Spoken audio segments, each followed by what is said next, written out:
How's it going, guys? Julian Bradley here, hope you're doing well, and in today's video I'm going to be sharing with you 5 comping patterns. Comping means when you accompany a singer or a soloist, someone else who's playing the main melody. As a piano player you still have to play something, and comping basically means you end up playing chords to interesting rhythms. Now in this video I'm going to share with you 5 comping patterns which work over a C minor chord. So if you had a C minor 7 in the chord sheet and it just went on for 8 measures or 16 measures, well, these are all different options you have which you can play. Now I'm also going to notate everything that I play in this lesson for you. You can download it for free at the link below, and I'm even going to notate a bit extra, so a few extra comping patterns which aren't in the lesson. So with that said, let's get straight in. Here is comping pattern number 1.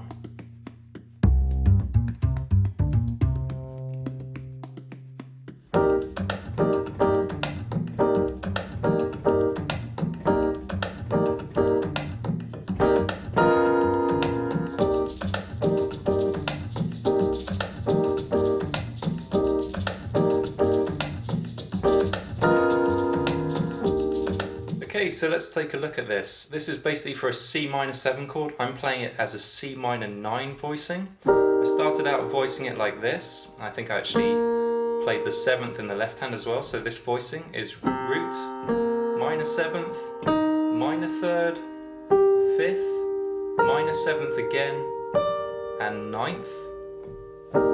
And all we're doing is playing this to a simple rhythm.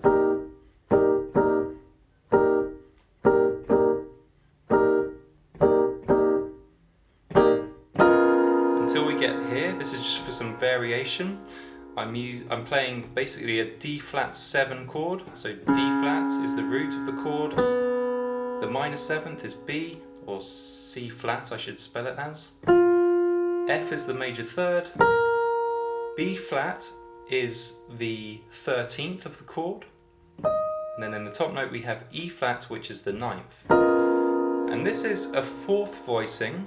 What is a 4th voicing? Well, it's when you build a stack of 4ths. So C flat up to F is a type of 4th within the scale. F to B flat is a perfect 4th. B flat to E flat is a perfect 4th. Why D flat 7? Well, this is tritone substitution. I'm going to do a video on tritone substitution after this lesson, but basically the short answer of what tritone substitution is when you precede a chord, whether it's major or minor, with a dominant 7 chord built a half step above. So if you have C minor 7, well, you go a half step up and you play one of these chords, which is a dominant 7th, and I'm just taking that chord and I'm making it into a more interesting voicing using 4ths.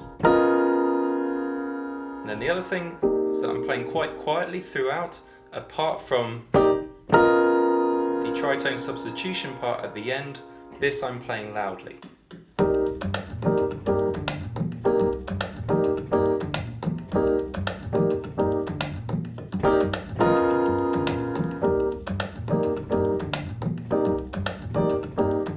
Here's another variation you could do.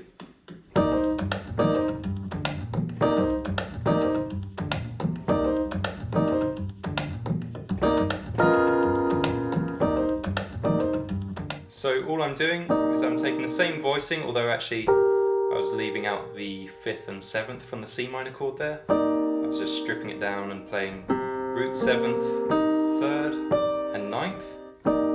And then I'm taking that 9th and making it into a simple melody.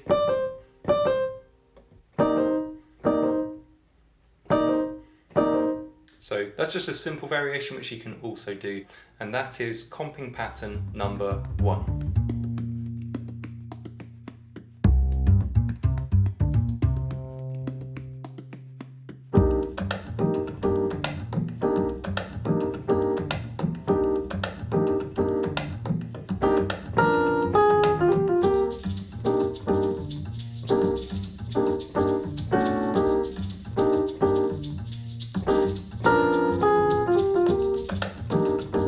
So here I'm using the same 2 chords. I'm using a C minor 9 chord, and I'm also using that D flat 7 chord again, the tritone substitution. And all I'm changing is the voicings, so whereas before I had this voicing, 3rd, 5th, 7th, 9th, in this one I'm going to invert that voicing and I'm going to take the 7th and the 9th down an octave, so B flat and D go down, and then I have the same notes but it's just voiced differently. So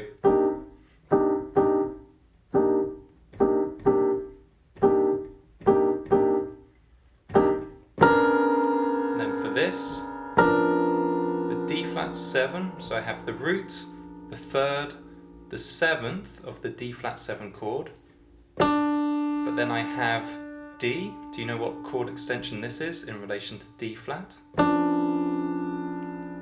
Well, it is the flat 9, because D flat upper half step is the flat 9, and then this note, which chord extension is the B flat in relation to D flat? Well, if you go up a 5th to here and then it's the 6th, but because it's a dominant 7 chord we call it the 13th. So we have the flat 9 and the 13th.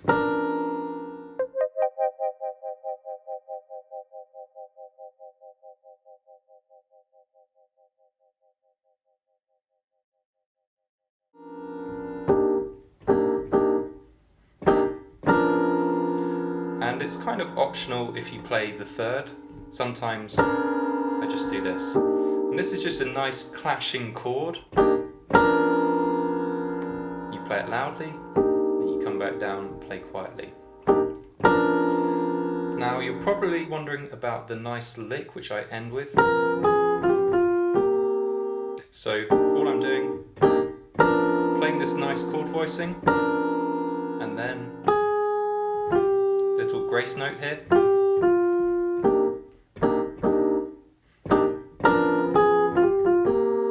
And honestly, for the first chord back, when you play the C minor again, all I do is play this voicing because I've run out of fingers playing this lick. So I'm not able to play the full voicing yet, so I just play like this, and then for the remaining chords in the bar, I play the original voicing again. Now another technique I was using in there was side slipping. Side slipping is when you take any chord voicing and you move it in parallel. Parallel means where every single note in the chord moves in the same direction and by the same distance. Usually side slipping is just a half step below or half step above. So here I was taking the C minor 9 voicing and I was preceding it at one point with a B minor 9 voicing, which is just, you just get used to taking all your fingers and moving them down a half step and then back up.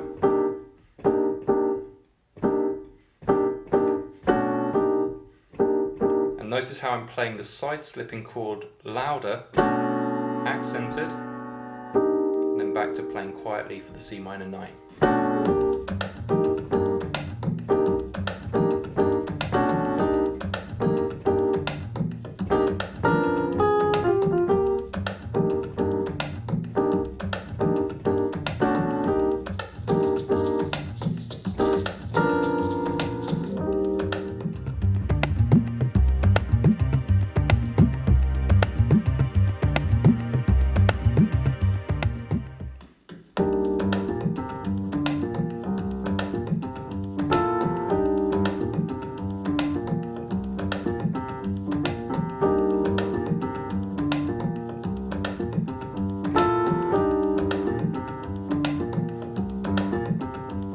Okay, so this pattern doesn't have to be played as complicated as that. You don't have to double the bass line, but basically the chords are just C minor 7, however we want to voice it. I started out voicing it like this. Again, the same voicing from the last one. Got the 7th, 9th, 3rd and 5th. And this is a very typical chord voicing for me for minor 9 chords. I'll generally play this when the chord sheet says C minor 7. You just make it into C minor 9 and play it like this. Or you can play it the other voicing where it's the same notes but you just basically play an E flat major 7 chord in your right. So these are standard chord voicings for me for a minor 9 chord. And here all we're doing is we're doing some side slipping. We're going from C minor 9 to D minor 9.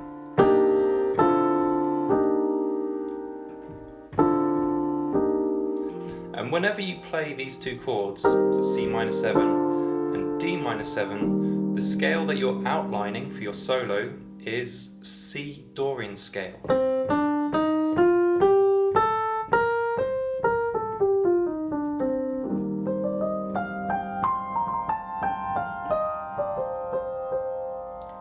So that's a nice comping pattern. You can also do even more side slipping. At one point in my performance, I did some more side slipping. So I went up to the D minor 7 chord voicing, and then I just transposed every note in that voicing down a half step. Should look like this. Then back to C minor 7. So that is comping pattern number 3.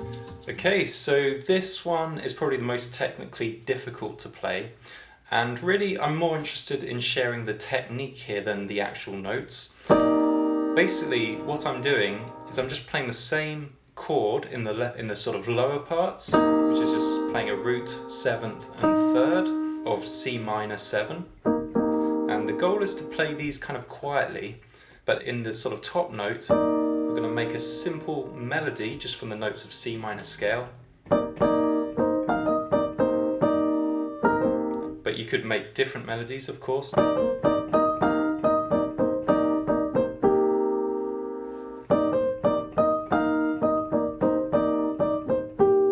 So you're just playing the whole chord at the same time, but you're changing the top note and you're making it into a simple melodic line.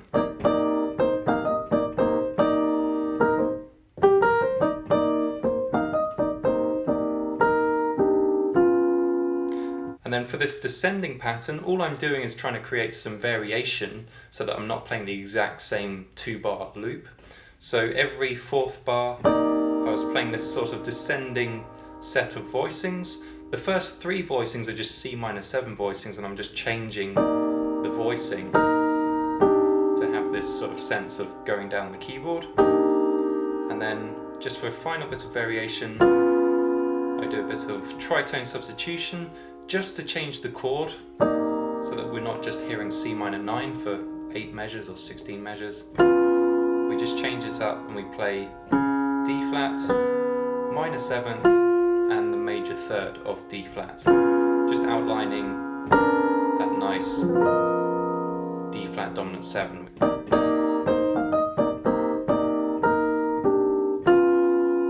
And the key with making this sound good is you really have to play the lower parts quietly, because if you start thinking about something else and you play the lower parts loudly, it really gets tiring on the ears quickly. It gets really old quickly, so the trick is to play these parts really quietly and to play the melody notes loudly. And again, the way I'm doing that is just by leaning my hand downwards on the right side. It results in playing this note louder and this note quieter.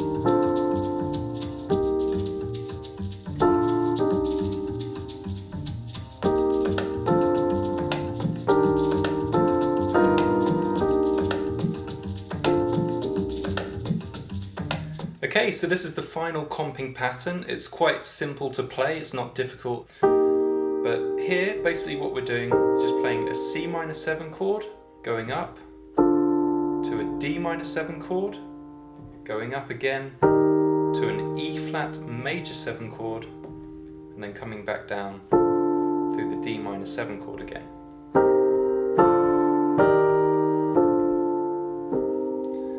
And of course you can voice this however you like. In this comping pattern I was voicing it like this: root, 7th, 3rd and 5th, and just applying that shape to each of the 3 chords. So D minor 7 would look like this.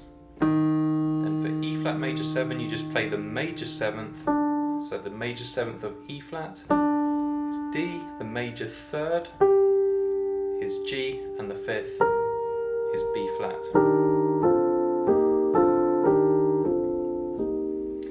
And originally this comping pattern was just going to be these 4 chords. I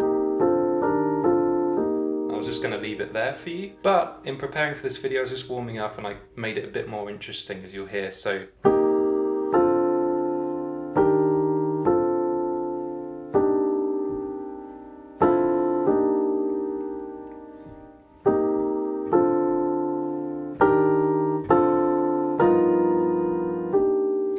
and then for variation, the second time I play it, we have the standard 4 chords, but then I play this chord voicing, which is, well, first of all take a guess what type of chord this is. We have a G, which is probably the root, because we usually play the root of the chord in the bass. We have an F, which is the minor 7th of G. We have a B natural, which would be the major 3rd of G. So already I'm thinking it's some type of dominant 7 chord, because it has the major 3rd and the minor 7th. But then I have an E flat, which is actually a flat 13. And I have a B flat, which is the sharp 9. So really I should spell it as an A sharp. And basically this is a G7 chord with a flat 13 and a sharp 9. And that's basically an altered chord. But this chord voicing just screams tension in all directions. So that's why it's nice. And because it's essentially a dominant 7 chord, it still resolves down a 5th, as all dominant 7 chords do,